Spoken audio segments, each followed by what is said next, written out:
There is a kind of tiredness that sleep cannot reach. You feel it most in the evening, when the house has finally grown quiet, and there is no one left to tend to. It is not your body that is tired. Your body could rest if you let it. It is the part of you that has been carrying things for so long that you have forgotten they were ever heavy. The worries you held alone in the dark, the love you gave freely and were never once thanked for, the years you spent making certain everyone else was warm, everyone else was fed, everyone else was all right. You carried all of it without complaint. You carried it so long that it became invisible to you, the way a river forgets the weight of the water it has always moved.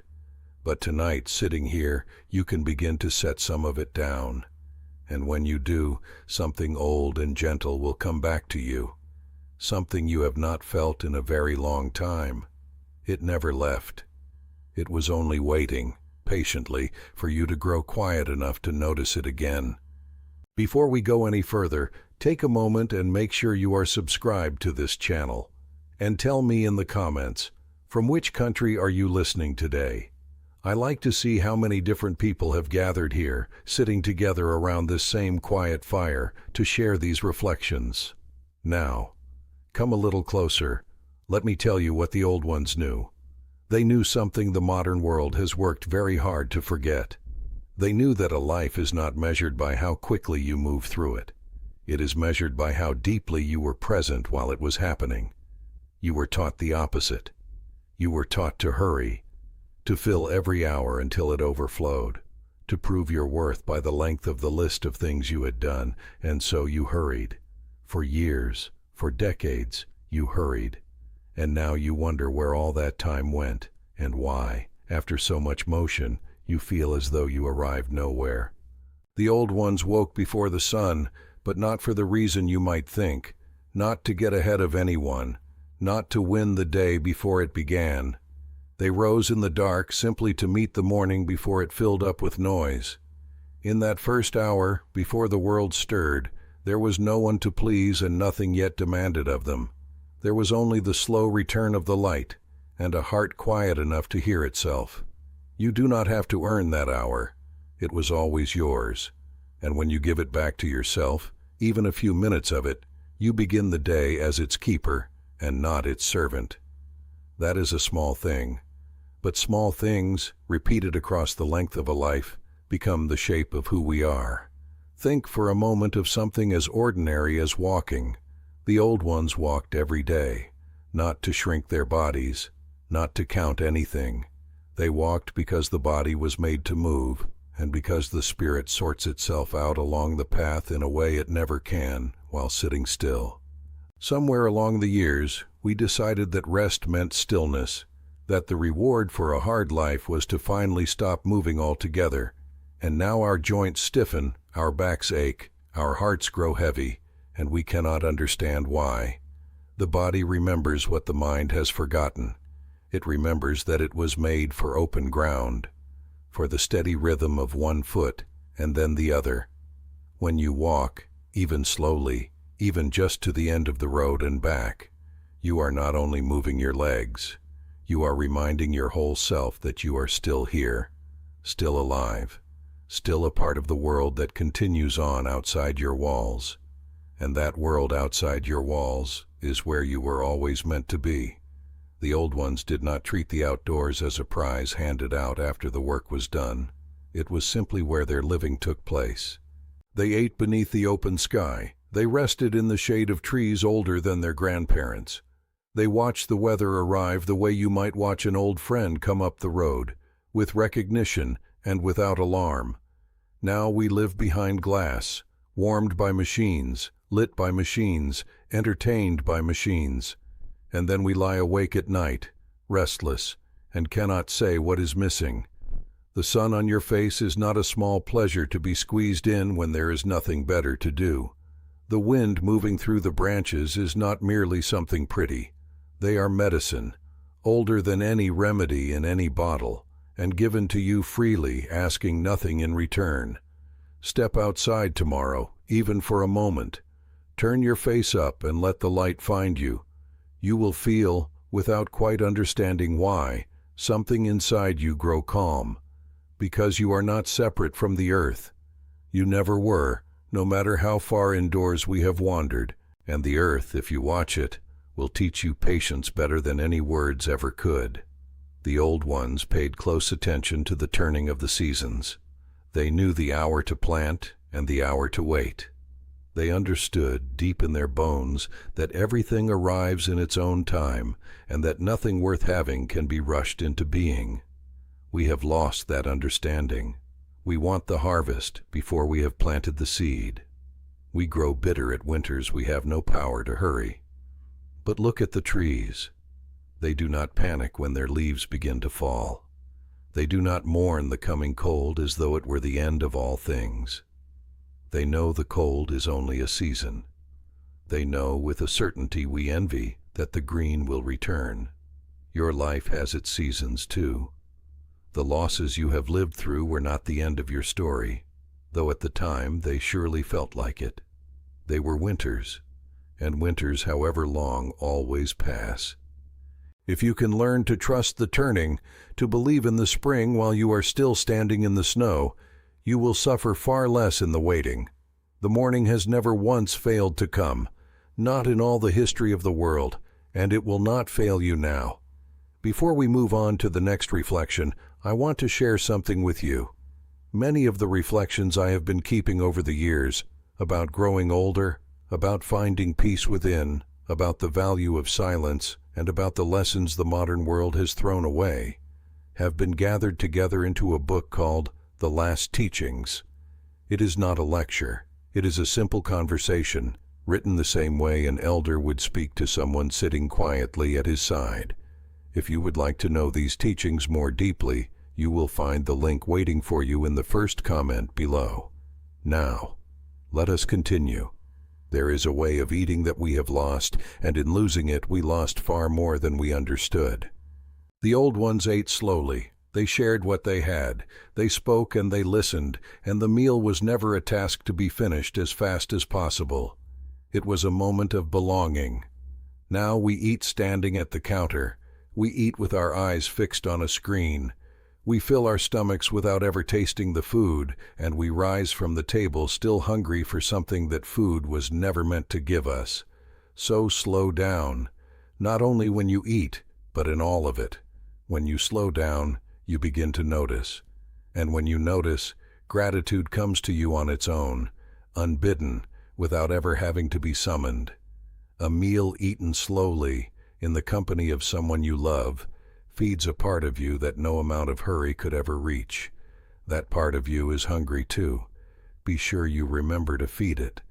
And when you have eaten, think for a moment of how the old ones treated whatever they had been given. They wasted nothing. What the land offered, they used to the very last of it, not out of poverty, but out of respect. To take more than you needed and let the rest spoil was to insult the gift and the giver both. We live now surrounded by more than we could ever use, and somehow we feel emptier than any generation before us. We throw away in a single day what once would have carried a family through a week, and we have the boldness to call it progress. But there is a quiet dignity in using a thing fully, in mending what is torn instead of discarding it, in being thankful for what is already in your hands rather than aching endlessly for what is not. Gratitude is not a feeling you sit and wait to be given. It is a way of seeing, and you may choose it any morning you wake. And those who choose it, I have watched this all my life, are never truly poor, no matter how little they hold. The old ones understood, too, that no one is meant to carry their whole life alone. The heavy work, the raising of shelters, the gathering of the harvest, the tending of the sick and the dying, was shared among many hands. When one person faltered under the weight, the others did not turn their faces away. They stepped closer. We have been taught the opposite. We have been taught to take pride in needing no one. To ask for help is treated like a confession of weakness, and so we grow strong and lonely at the very same time, which is a strange and painful way to live.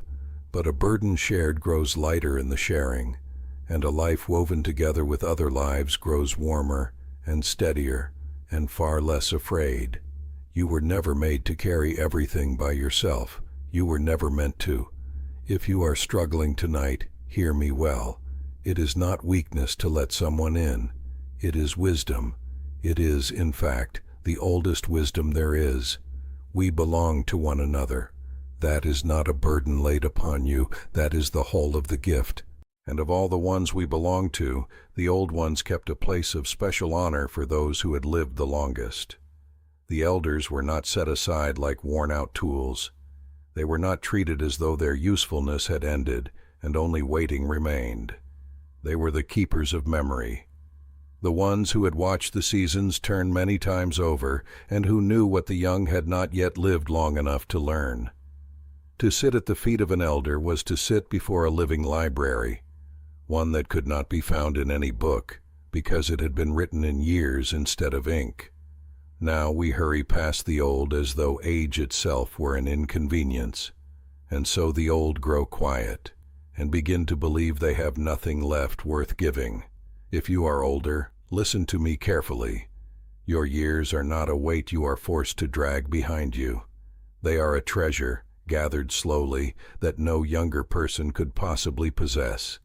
Everything you have lived through, everyone you have loved and lost, every hard winter you somehow survived, all of it lives inside you still, and there is someone younger who needs to hear it before it is gone.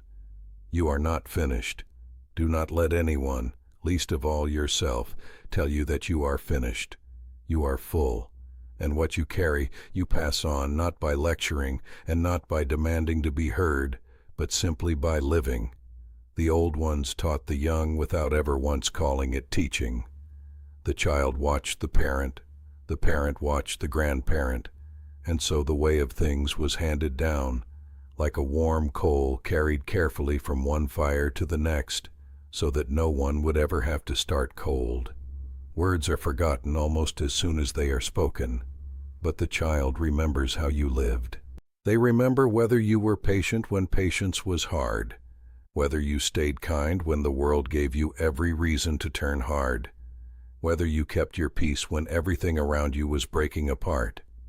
You may believe your quiet example matters to no one, that no one is really paying attention, but someone is always watching, someone always is, and long after your words have faded from memory, the way you carried yourself through this life will still be teaching them, gently, without a single sound.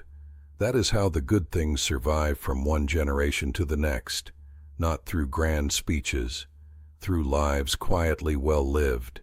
If these words have touched your heart, you may want to know the last teachings. In it, I gathered some of the most important lessons I know on loneliness, on the mending of relationships, on the finding of inner peace, and on what truly matters as the years grow shorter. And you will also receive, at no cost to you, a special teaching called The Secrets of the First Hour, about the quiet habits that so many elders held sacred for the beginning of each day. The link is waiting in the first comment. And now, let us come to the last of it.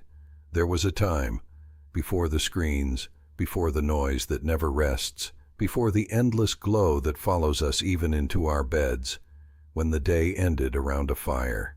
The work was finished, the light had gone, and people gathered close, not to accomplish one more thing, but simply to be together while the day loosened its grip and slipped away.